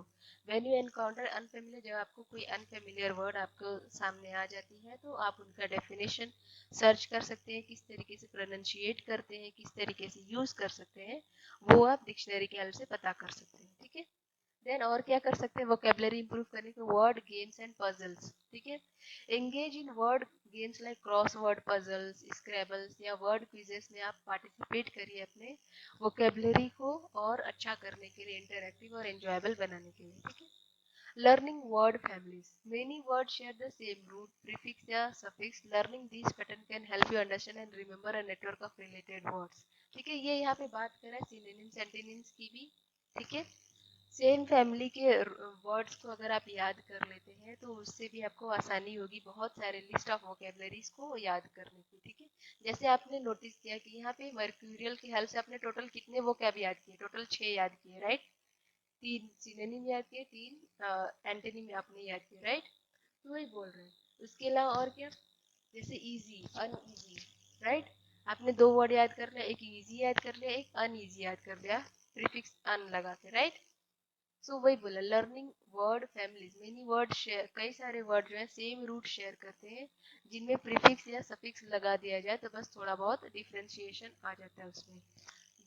ये पैटर्न लर्न करने से आप जो है large network of related words आपके हाथ में रहेगा। Then use the words, incorporate new words into your conversation and writing. बोल क्या रहा है कि जो भी नए शब्द आपके सामने आ रहे हैं उनको अपने कॉन्वर्सेशन में, राइटिंग में यूज करिए। Practise using them in different context to solidify your understanding.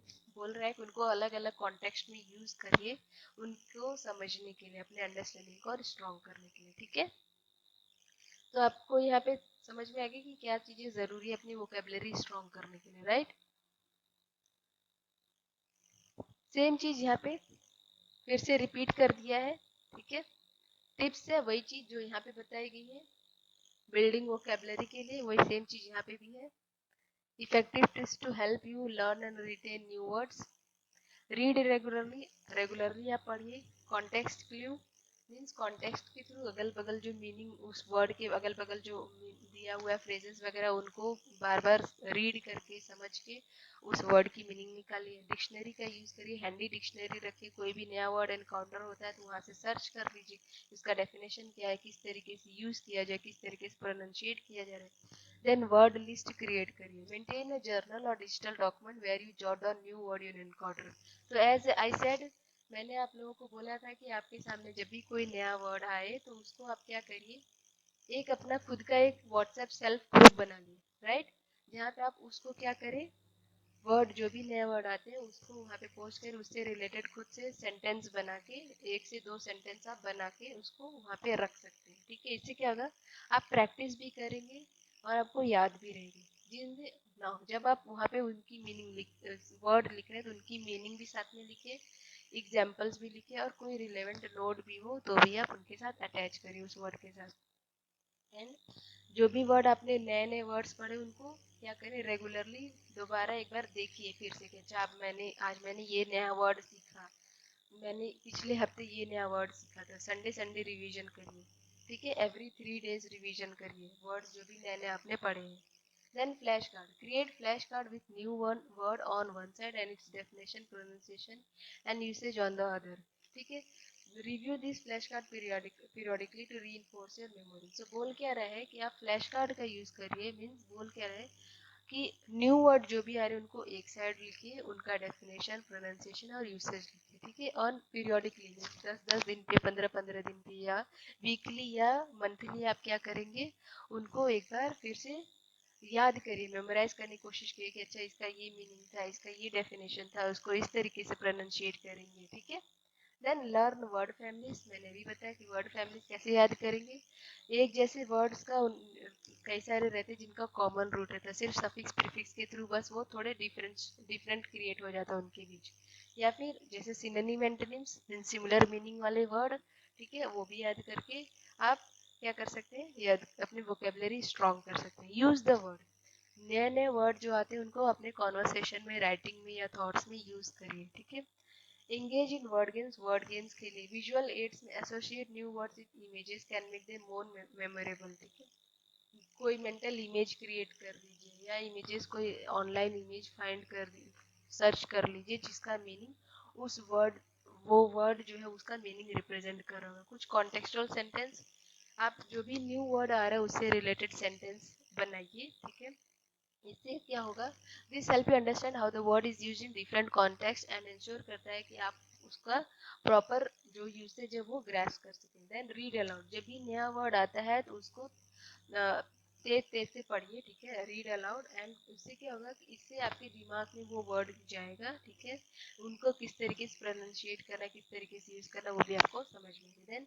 Join vocabulary communities, कोई वोकेबलरी कम्युनिटी जैसे ऑनलाइन फोरम या ग्रुप्स जिसपे सिर्फ वोकेबलरी लर्निंग पे फोकस करें, वैसा कोई ग्रुप या ऑनलाइन फोरम या कोई प्लेटफॉर्म आप ज्वाइन कर सकते हैं जहाँ पे वर्ड्स वगैरह का डिस्कशन होता है, टिप्स वगैरह जहाँ पे लोग शेयर करते हैं, दूसरों से आप लर्न कर सकते हैं। ठीक है, then set goals, establish specific vocabulary goals जैसे कि learning a certain number of new words each week. हर वर्क मीन्स आप गोल बना लीजिए कि इस हफ्ते मुझे 7 वर्ड्स याद करने। जैसे मैंने आपको दिया था टारगेट कि हर दिन 2-2 वोकेबलरी याद करिए। Remember I gave you target कि आप 2-2 वर्ड एक दिन याद करिए। Do you remember? आपको ये सजेशन मैंने दिया था, यस और नो?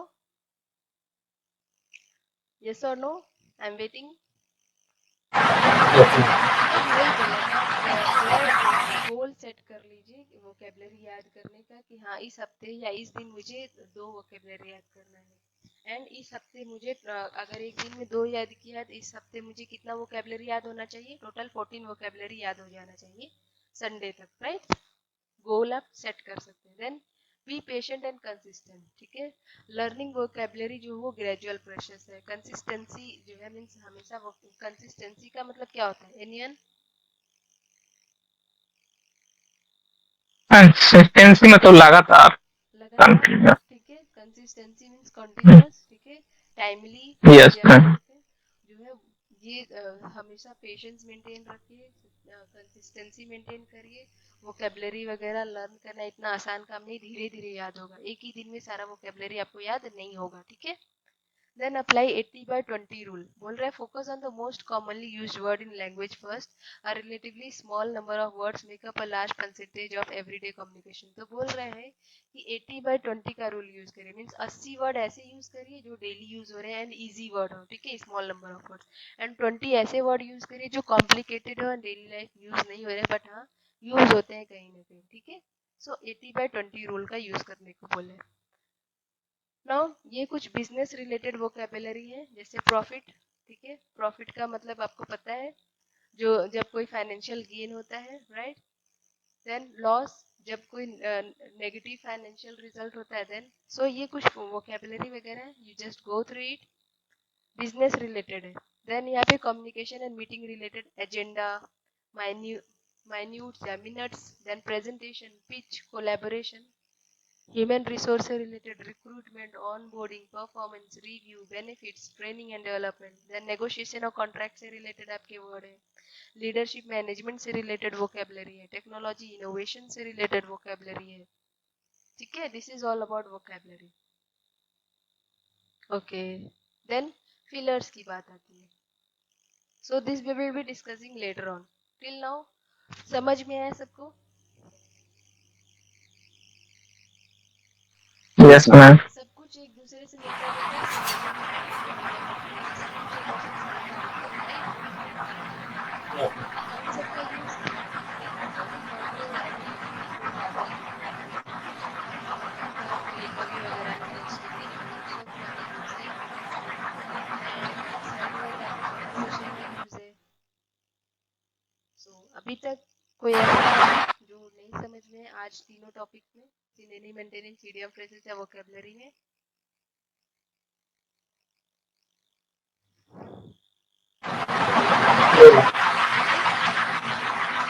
ना कोई डाउट किसी को पूछना है या कोई क्वेश्चन है, कुछ भी कोई क्वेश्चन क्लास से रिलेटेड, क्लास से नहीं रिलेटेड हो तो भी आप पूछ सकते हैं।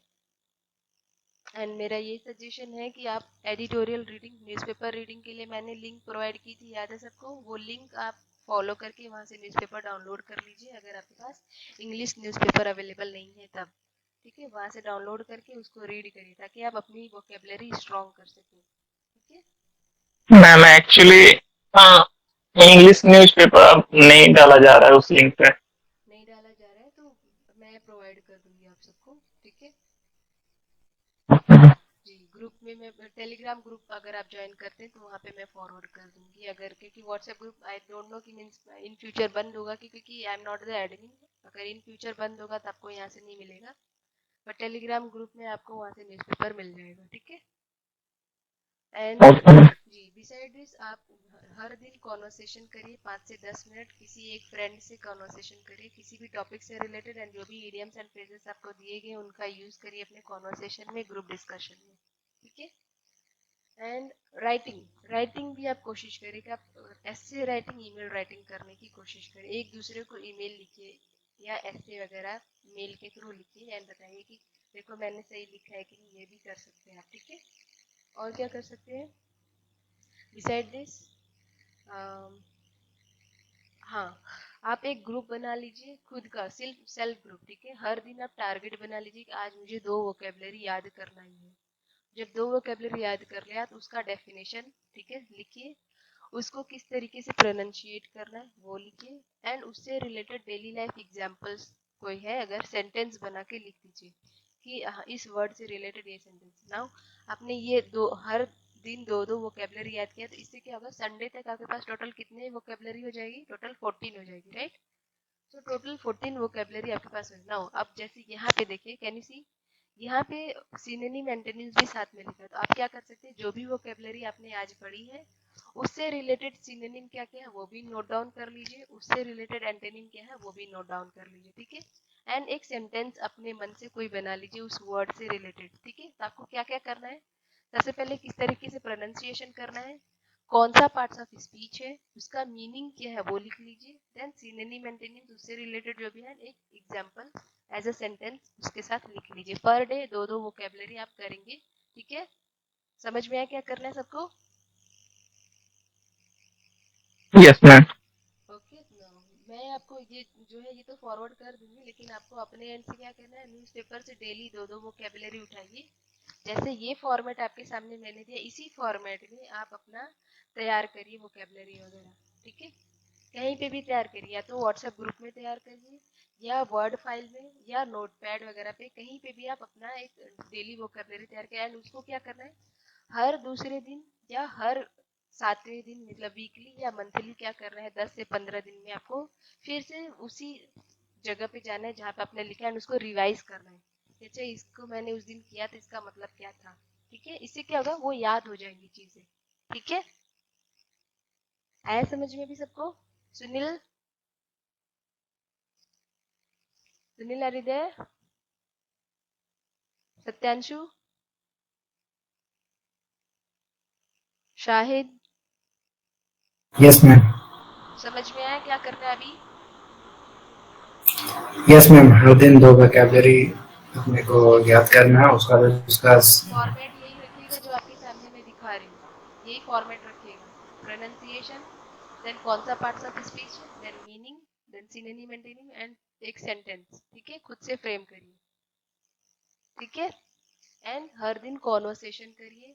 अगर राइटिंग पार्ट इंप्रूव करना है तो ईमेल या ऐसे राइटिंग अपने फ्रेंड, जो भी आपका फ्रेंड होगा उनको फॉरवर्ड करिए और बताइए, चेक करवाइए, या कोई एक्सपीरियंस पर्सन आपके नॉलेज में है आप उनको शेयर करिए। अगर कोई ऐसा नहीं है तो मुझे ही शेयर कर दीजिए, मैं करेक्ट करके आपको बता दूंगी। ठीक है, नाउ बिसाइड दिस किसी को प्रेजेंटेशन देना है, सैटरडे संडे आपका लास्ट क्लास चलेगा, कल 2 लेक्चर्स और होंगे, कल होगा आपका spelling and errors, gerund and homophones. ठीक है, जेरेंड ऑलरेडी आपको पता है जेरेंड क्या है, राइट, तो इसलिए उसको ज़्यादा मैं बताऊंगी नहीं, ज़्यादातर आपको होमोफोन्स जो कि आपका एक तरीके से सिनोनिम एंटोनिम से रिलेटेड ही है। होमोफोन्स जो साउंड एक जैसा निकलता है वो। जी जी जी, ये फोनिक्स, फोनिक्स सुने आपने, फोनिक्स, यस। फोनेटिक्स, ये सब कुछ वैसा ही समझ लीजिए। ठीक है, तो ये सब चीज़ें हम कल करेंगे। जैसे सी एक सी मतलब समुद्र हो गया, एक सी मतलब देखना हो गया। जी जी, तो कल लास्ट लर्निंग क्लास है, कल आपका लास्ट लर्निंग क्लास है। सैटरडे को आपका 15 से 10 मिनट का जो भी होगा वो टेस्ट होगा, ठीक है। बिसाइड दैट रिवीजन होगा। अगर किसी को कोई डाउट है तो वो उस रिवीजन सेशन में आप अपना डाउट पूछ लीजिएगा। बट हाँ, याद रखिए डाउट अपना ग्रुप में पहले से पोस्ट कर दीजिए आप लोग कि मुझे इस टॉपिक से रिलेटेड डाउट है, ये पूछना है, ठीक है। ताकि अगर वो चीज़ें सैटरडे को कवर अप नहीं होंगी तो संडे या मंडे में फिर से एक क्लास ले लूंगी एंड वहाँ पे आपका फाइनल क्लास एंड हो जाएगा। समझ रहे हैं आप लोग?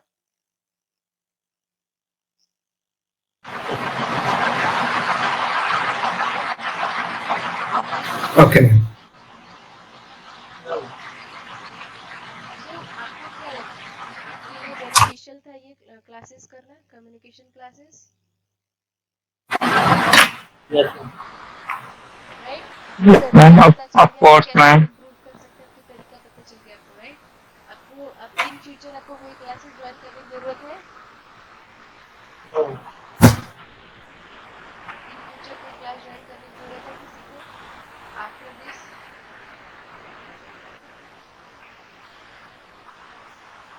एनीवन जिसको लगता है कि नहीं मुझे एक और क्लास करना चाहिए? आपको मैंने सजेशन दे दिए, तरीके, टिप्स एंड ट्रिक बता दी कि क्या क्या करना चाहिए, ठीक है। आप उसको फॉलो करिए, आपको कोई जरूरत नहीं पड़ेगी एक्स्ट्रा क्लासेस वगैरह करने की, ठीक है। चलिए, so let me stop share. How was it? Class आज का कैसा था? बढ़िया था। सत्यार्थी आप हाँ जी, अच्छा। हाँ जी, हाँ जी। पूछ सकते हैं, आप क्लास में नहीं थे? मैम था तो नेटवर्क धीमा चल रहा था, फिर हम कनेक्ट कर रहे थे, फिर वैसा वाला चल रहा था। कोई नहीं। तो सर मैं सबसे पहले एक बार बोल दूँ, टेलीग्राम ग्रुप का लिंक मैंने शेयर किया, वहाँ पे आपको ई बुक और वीडियो लेक्चर एक्स्ट्रा प्रोवाइड किया जाएगा बिसाइड क्लासेस। क्लास में जो दिया है वो तो मिलेगा ही मिलेगा, साथ में एक्स्ट्रा मटेरियल आपको मैं वो ग्रुप में प्रोवाइड कर दूँ, क्योंकि आप सबके पास ई बुक नहीं है, राइट?